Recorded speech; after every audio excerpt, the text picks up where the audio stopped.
Wala to.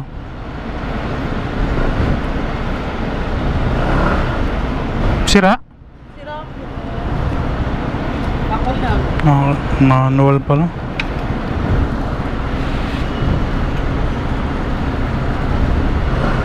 Thank you.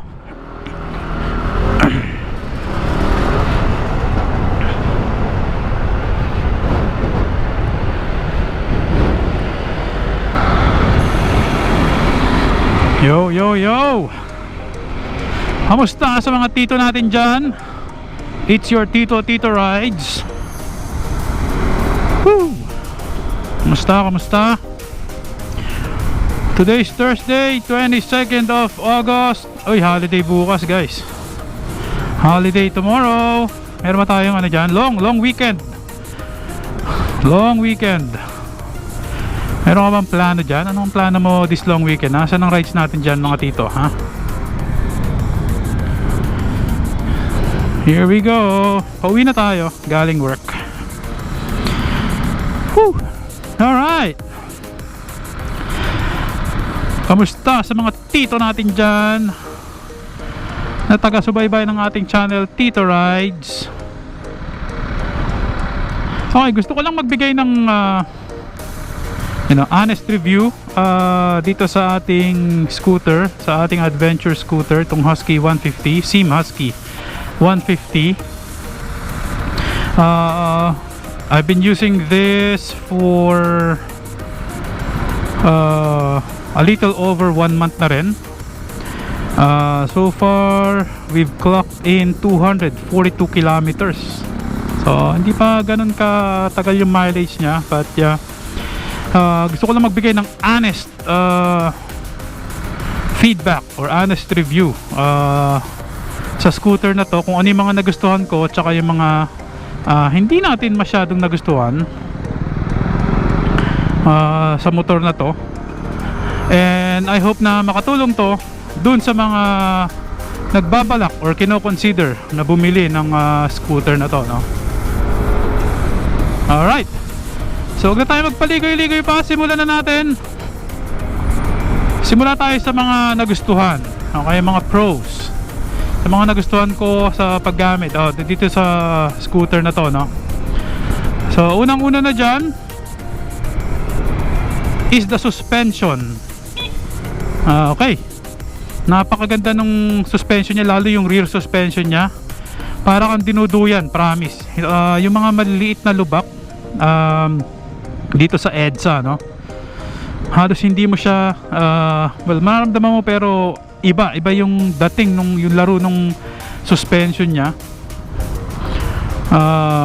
Talagang parang kang nagba-bounce habang dumadaan sa mga ganon. So, and yung sa harap din naman, okay na okay din. Kahit na lubak tayo, try natin dito. Ayan, to. Di ba? Ayan, yung mga ganyan maliliit na lubak,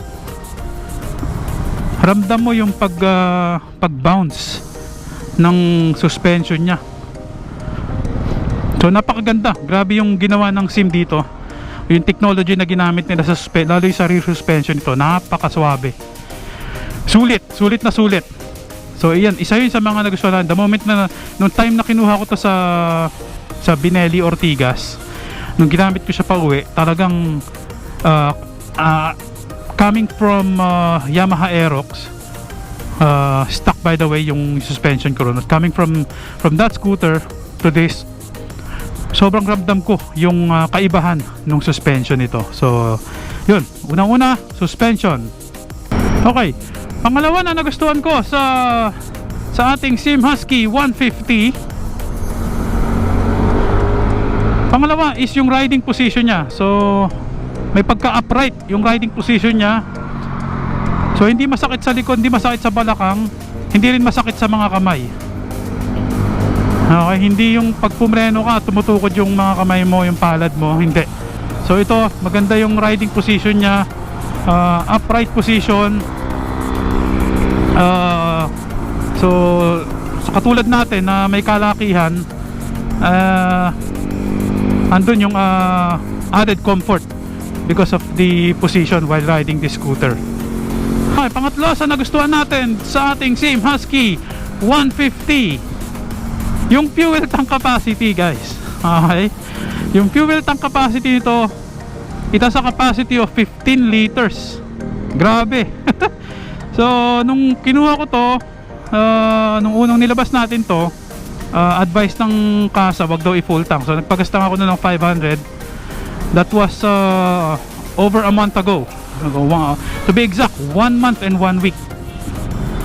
Okay, tapos hindi pa naubos yung 500 na yon. Kaninang umaga nung papasok ako, doon na ako nagpagas. May natira pang 2 litro sa tangke ko. So kanina nagpa full tank tayo, mabot ng kulang-kulang 800. Pero yun, apakasulit talaga nun. 15 liters na fuel dito. That should last me for over a month kung talagang city ride ka lang, no? Kung city rides ka lang, gamit mo lang siya bahay, opisina, it should last you more than a month nang hindi nagpapagas. So grabe yun. Grabe yung 15 liters na yun. Mas marami pa yung yung fuel tank capacity nito dun sa isang motor natin sa KTM 390 Adventure. So that one only has 14 liters fuel capacity. Ito 15. So isa yan sa isa pa nating nagustuhan dito sa ating Husky 150.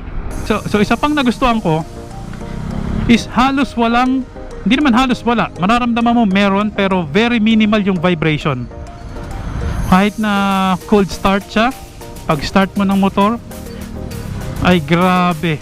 Hindi ko alam kung anong ginawa ng SIM dito, pero talagang very minimal yung vibration niya. Kahit cold start pa yan, ayan, no? Halos walang ka-vibrate. Grabe. Hindi lang sa manibela, no? Doon sa mga ito, I'm sure alam to ng mga scooter riders, ano? Isa sa nakakadagdag ng pagod talaga yan, sa pagod sa pag-ride, is yung vibration ng motor. Okay, so pag malakas mag-vibrate yung motor mo, added yan sa effort, added sa pagod, kasi parang minamasahe yung buong braso mo nun pag malakas ang vibration. Eto, kudos to SIM, at sobrang na-minimize nila yung vibration ng motor na to. Grabe. As mentioned, galing ako ng Aerox, and yun, cold start. Pagka start mo sa umaga, ma-vibrate na kagad yun. Mabawas-bawasan lang ng bahagya pag uminit or pag tumakbo ka na, pero andun pa rin, random mo pa rin yung vibration nun. Kaya konting rides lang dun, mga after 30 minutes medyo may ramdam na ng sakit sa kamay yun Eto, so far all goods. Napaka minimal ng vibration ng motor. Another thing na nagustuhan natin, syempre yung looks, yung design ng motor na to. Syempre kaya mo nga binili, kaya nagustuhan mo itsura diba? May talagang may pagka-aggressive yung mukha niya, yung bawat kanto, yung curve ng mukha ng motor na to. May pagkakaiba, sabi nga nila may pagka-bumblebee. And somehow pag tinabi mo siya dun sa Honda ADV 750, yung ADX 750, may resemblance ang bahagya no? Dahil nga dun sa pagka-aggressive, yung aggressiveness nung itsura niya. So syempre, like most of us, bumibili ka naman talaga ng motor dahil sa, well, number one is sa itsura, nagandahan ka sa design. So yan. Okay, isa pang nagustuhan natin is yung lapad ng upuan niya, no? Yung lapad ng upuan niya is, na-mention ko kanina, malaki kong tao. Height ko is 5'11". May kabigatan din tayo, over 105 kilograms. Pero dahil sa lapad ng upuan niya, napaka-komportabling upuan. Hindi ka na magpapano rito hindi ka na magpapatabas or what. Nasa sa'yo na lang kung gusto mo aesthetic. Pero for me, enough na yung cushioning na meron tong yung stock cushioning na meron tong scooter na to, and very comfortable. Yun yung mga nagustuhan natin sa paggamit so far sa isang buwang paggamit ng motor na to. And I think it's worth mentioning din ano yung taglay nitong power, guys. Okay. Tong motor na to, gaya ng sinasabi ng karamihan, yung mga nakapag-test ride, no? Ano siya?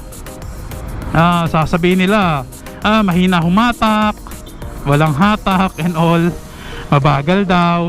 Okay? So, yun yung mga sabihin ng mga nakapag-test ride. Pero I'm sure yung mga kapwa Husky user natin dyan ang makakapagpatotoo na iba yung power nitong motor na to. So yes, tama sila sa arangkada, hindi siya aggressive, hindi siya tulad ng ibang nakasanayan nating mga Japanese scooter na pag arangkada mo may sipa, di ba? Ramdam mo yun eh. Ito, very ano lang, relax lang yung arangkada niya. Ano, kahit biglayin mong gano'n, hindi siya sumisipa. Pero once running ka na, doon niya ipaparamdam sa'yo unti-unti kung ano yung power na meron si Husky 150. Mararamdaman mo yun, yung bilis umakyat nung speedometer niya. Mararamdaman mo yun once running ka na, and habang pumipiga ka pa unti-unti, yun, doon niya ipaparamdam sa'yo yung kung anong meron siya at kung ano yung kaya niya. Sa arangkada, sige, sa inyo na yan. Considering that this is categorized as an adventure scooter, understandable na hindi naman siya matulin tumakbo and all. That's fine. Tsaka sa bigat ng katawan nito, it is about 154 I think, or 152 kilograms, with 150cc engine. So sa bigat ng katawan niya, understandable na hindi siya ganun katulin tumakbo. But again, probably ang makakapagpatunay lang nito, or makakapagsabi lang talaga na sa mga sinasabi ko is yung mga users na, yung owners na ng Husky 150. Alright, so yun yung mga nagustuhan natin sa motor na to. Like ako, hindi naman tayo masyadong maano sa speed and all. Okay na ako sa ganito. Kaya nga yung isang bike ko nga is also an adventure bike, kasi hindi naman tayo talaga into speed. Alright. Napaka-traffic oh. Tingnan nyo nga naman oh. Okay, doon naman tayo sa mga hindi natin masyadong nagustuhan. Actually ilan lang naman, and it's not really a deal breaker. Nangunguna na dyan is the quality of the switches. Ayan, no? Yeah, kung hindi nyo pa nakita to sa personal, bago kayo bumili, I suggest na tignan nyo sa personal and see kung magugustuhan nyo or kung okay sa inyo yung quality ng switches. Ako kasi hindi ko pa siya nakita in person bago ako bumili. So basta ang ginawa ko lang, nag-read ako ng mga reviews online sa YouTube, tapos yung mga testaments ng mga nakabili na. And doon lang ako nagbase, and then I decided na sige, bibiling ko na yan, and kumuha na tayo sa Binelli Ortigas. Ayun, so I suggest na tignan nyo muna yung quality ng motor na bibili nyo. Lalo na to, if you check the switches, for me lang, ang cheap ng mga plastic quality na nilagay ni Sim dito. I guess dahil sa pinababa nga nila yung presyo, para maging abot kamay o abot bulsa ng ordinaryong Pilipino. So yun, medyo cheap quality plastics yung sa mga switches nila. Ayun, oh. So isa yan sa mga hindi natin nagustuhan. Second is yung compartment, yung underseat compartment nya. Siguro dahil sa malaki yung tank niya, yung fuel tank niya, since 15 liters siya, medyo kinain niya yung ibang space, or napunta ron yung ibang space na supposedly for the underseat compartment. So I guess may mga nagtest na kasya naman ng half face helmet, but if you're the type of rider na maraming gamit, na dala at wala ka pang top box, then just few stuff lang, siguro kapote. Actually may bag ako na 25-liter bag sa backpack. Yun pa lang ang ilagay ko pag puno yung bag ko, may laptop and all. Yun pa lang medyo loaded na yung underseat compartment nito, no? So dun pa lang parang sikip na. What more, ako may mga dala ko ibang gamit, like may dala tayong portable pump, lagi ako may dala nung jump starter, ganyan. So kung may mga ganun ka pang ibang gamit, medyo loaded na yung underseat compartment nya. So isa yan sa mga downside ng motor na to. But yun nga, ako naglagay na ako ng top box. Gamit ko yung top box natin na Neura 35 liters. So okay na, it can handle yung lahat ng mga gamit natin. So yun, all goods na yun. Ano pa ba? Oh yeah, I think this would be the last one. Isa sa mga hindi rin natin nagustuhan is yung fix na windshield. So sana ginawa ng paraan para maging kahit papano adjustable, para naman pagka naglo long ride ka, yung hangin is ma-deflect nya kahit papano. But then may mga nabibili naman na paraan para dyan, like extension ng windscreen. So yun yung mga pero for me, since majority of the time we'll use this city ride lang, bahay, opisina, palengke, okay na tayo dyan, no?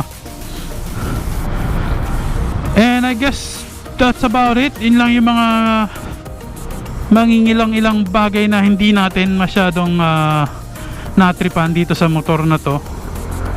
But overall experience, sobrang, for me lang guys, sobrang swabe. I think sulit naman yung SRP niya na 152,900, or if you round it off, it's 153,000. I think sulit naman for this scooter.